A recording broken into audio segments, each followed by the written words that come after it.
Bismillahirrahmanirrahim. Elhamdülillah. Sallu ala Resulillah. Əziz müsəlmanlar, artıq yeni bir Ramazan ayının içərisindəyik. Bu səbəblə Rabbimiz tutduğumuz oruçları qəbul eyləsin. Oruç ibadəti Quran-ı Kərimdə siyam kəlməsi ilə ifadə edilməkdədir. Siyam kəlməsi yeməkdən, içməkdən, cinsi münasibət kimi nəfsə xoş gələn davranışlardan özümüzü tutmaq mənasına gəlməkdədir. Dini terminologiyada isə sabah əzanının vaxtından axşam əzanı oxunana qədər sadəcə Allahın rızası üçün və ibadət məqsədi ilə yemək, içmək və cinsi münasibətdən uzaq durmaq deməkdir. Bu ifadəyə diqqət etdiyimiz zaman görürük ki, oruç ibadətində ən önəmli olan məsələ Allahın rızası üçün olmasıdır və ibadət məqsədi ilə tutulmasıdır. Sadəcə pəhriz olaraq, arıqlamaq olaraq, düşüncəsi ilə tutulan oruçlar insana aclıqdan başqa heç bir fayda sağlamamaqdadır. Bu oruç ibadəti ilə əlaqəli Allahu Azimuşşan Quran-ı Kərimdə Bəqara surəsinin 183-cü ayət kəriməsində belə buyurmaqdadır. Əstəğfirullah. Ya eyyuhellezine amanu kutiba aleykumus-siyamu kema kutiba alellezine min qablikum la'allakum tettaqun. Bu ayət-i kəriməyə baxdığımız zaman ya eyyuhellezine amanu, ey iman edənlər ifadəsi bütün Peyğəmbər aleyhissalatu vesselamın zamanında ona ilk iman edən sahabədən qiyamətə qədər gələcək və qiyamətdəki son möminə xitab etməkdədir. Hər bir müsəlman ya eyyuhellezine amanu, ey iman edənlər ifadəsini, səslənişini eşitdiyi zaman diqqət etməsi lazımdır ki, Rabbimiz burada nəyi bizə əmr etməkdədir? Ayət-i kərimənin davamına baxdığımız zaman kutiba aleykumus-siyam buyurmaqdadır Allah Teala. Oruç sizin üzərinizə fərz qılındı, yazıldı buyurmaqdadır.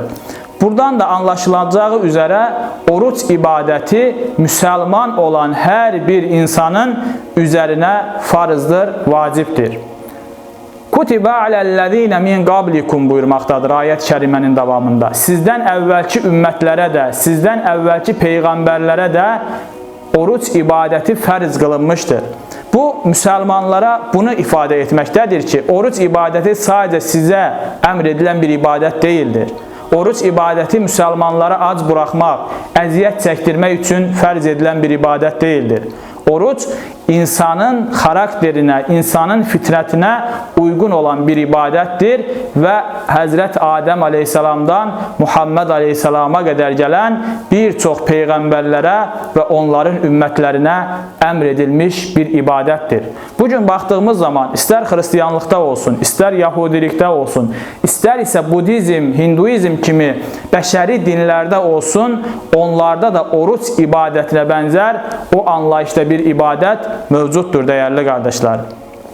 Bu ayət-i kərimənin davamına baxdığımız zaman la'allakum tettaqun buyurur. Ümid edilər ki, təqvaya çatasınız. Bu ifadə bizə göstərir ki, əslində oruç ibadətinin əsl məqsədi insanı təqvaya çatdırmaqdır. Təqva nə deməkdir? Söz və davranışlarda Allaha qarşı məsuliyyət sahibi olmaqdır. Yəni, hər daim, hər saniyə Allahın istədiyi şəkildə yaşaya bilmə, həyat tərzini mənimsəmək deməkdir, dəyərli qardaşlar. Təqva insanı Allaha yaxınlaşdırmaqdadır.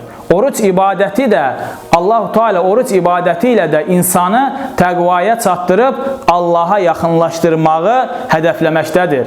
Ancaq insanı Allahdan uzaqlaşdıran ən böyük putu, ən böyük ilahi isə heç şübhəsiz insanın öz nəfsi, istək və arzularıdır.